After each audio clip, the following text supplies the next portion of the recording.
Et puis notre chronique web, un œil sur la toile. Bonjour Laure Constantinesco. Bonjour. Alors en ce jour de début de Coupe du Monde, on en revient à l'Afrique du Sud.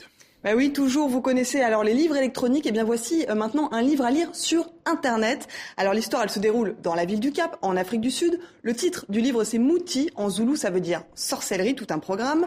Nous suivons le lieutenant Saoul Dukobe qui enquête sur le meurtre d'un jeune espoir du foot sud-africain à 10 jours de la Coupe du Monde. L'histoire, elle débute dans 7 chambres d'hôtel. Le lit est défait, il fait nuit. Le lieutenant est avec une femme qui n'est pas la sienne et son téléphone sonne. Pour connaître la suite, eh bien, il faut passer au chapitre suivant, à l'épisode suivant. À chaque chapitre, autre ambiance, autre photo, autre décor, autre ambiance sonore également. On peut aussi cliquer sur des petits détails dans l'image. Un clic sur l'interrupteur et on éteint la lumière. Un clic sur le journal et on peut déplier un article et le lire. Un clic sur la fenêtre et on entend les bruits du dehors. Ce n'est pas un roman photo, attention, puisqu'on ne voit jamais le visage des personnages. On peut donc complètement les imaginer comme si on lisait un vrai livre de papier.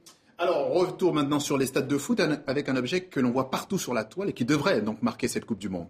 Eh ben oui, c'est l'arme suprême des supporters sud-africains. C'est la vuvuzela, cette espèce de trompette géante en plastique qui est quand même assez bruyante puisqu'elle émet un son jusqu'à 127 décibels.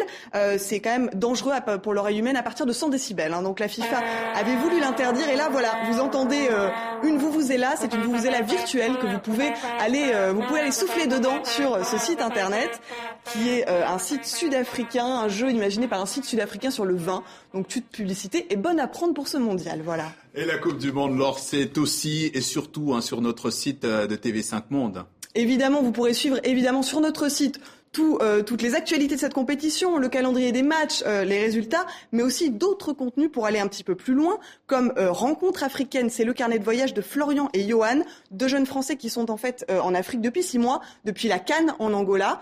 Ils veulent en fait nous parler d'Afrique et de football et ce seront nos web correspondants pendant toute cette Coupe du Monde puisqu'ils sont actuellement en Afrique du Sud, évidemment. Et puis ensuite, on a le reportage du photographe sud-africain Daryl Evans qui, lui, nous montre les différents visages du foot de son pays, puisque c'était un sport historiquement réservé aux Noirs, qu'aujourd'hui, il est totalement surexposé. Et donc, Daryl Evans nous emmènera à la rencontre de tous ces visages du foot sud-africain. Tout ça, c'est sur notre site web. Sur le site web de TV5 Monde, www.tv5monde.com et également dans nos journaux à la télévision. Ainsi s'achève cette édition. Ce journal, vous pourrez d'ailleurs le revoir dans quelques minutes sur Internet.